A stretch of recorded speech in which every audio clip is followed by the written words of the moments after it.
খোল মুখগুলো খুলে দে মুখ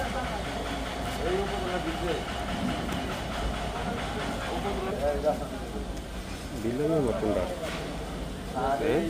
বিলনের মতনটা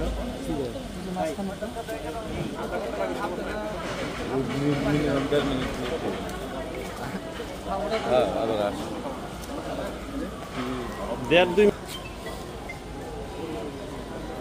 নিয়ে নিয়ে চলো একটা সেকেন্ড টাইম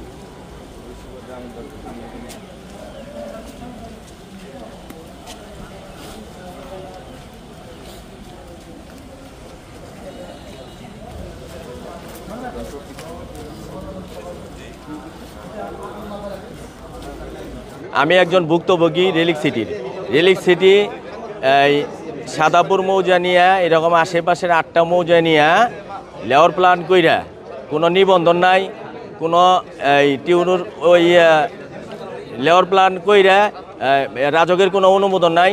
ওরা লেয়ার প্ল্যান কইরা বড় বড় রাস্তা দেখায় লেয়ার প্ল্যান কইরা জমি বিক্রি করতেছে। এটার জন্য আমরা মানববন্ধন করছি, প্রতিবাদ করার পরে আমাদের নামে ভুয়া মিথ্যা মামলা দিছে।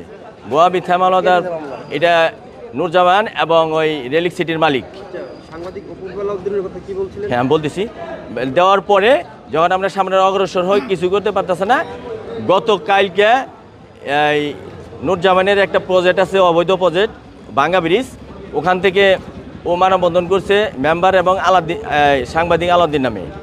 যে মেম্বার একজন শান্তপ্রিয় মানুষ, ও জনগণের ভোট নিয়ে পাশ করছে, বিপুল ভোটে পাশ করছে। আমার জমি নিয়ে ও কইছে যে 70% জমি দখল করছে। এটা আমার নিজস্ব বাপদাদার সম্পদ। আমার স্বাস্থ্য ভাইরা খাইতো, বেশি খাইতো, পরে আমার বাড়িটা আমার দিয়ে দিছে। দেওয়ার পরে এটা আলাদ্দি এবং এই মেম্বারের নামে অপপ্রচার চালাইছে।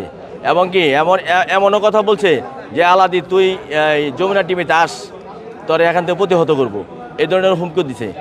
আর আলাদি ভাই একজন শান্তপ্রিয় মানুষ, এলাকার মানুষ সবাই জানে। সে ঘুষ খায় না, কোনো কিছু খায় না, সে নীতির দিক দিয়ে থাকে, সে খুব ভালো মানুষ, মেম্বারও ভালো মানুষ।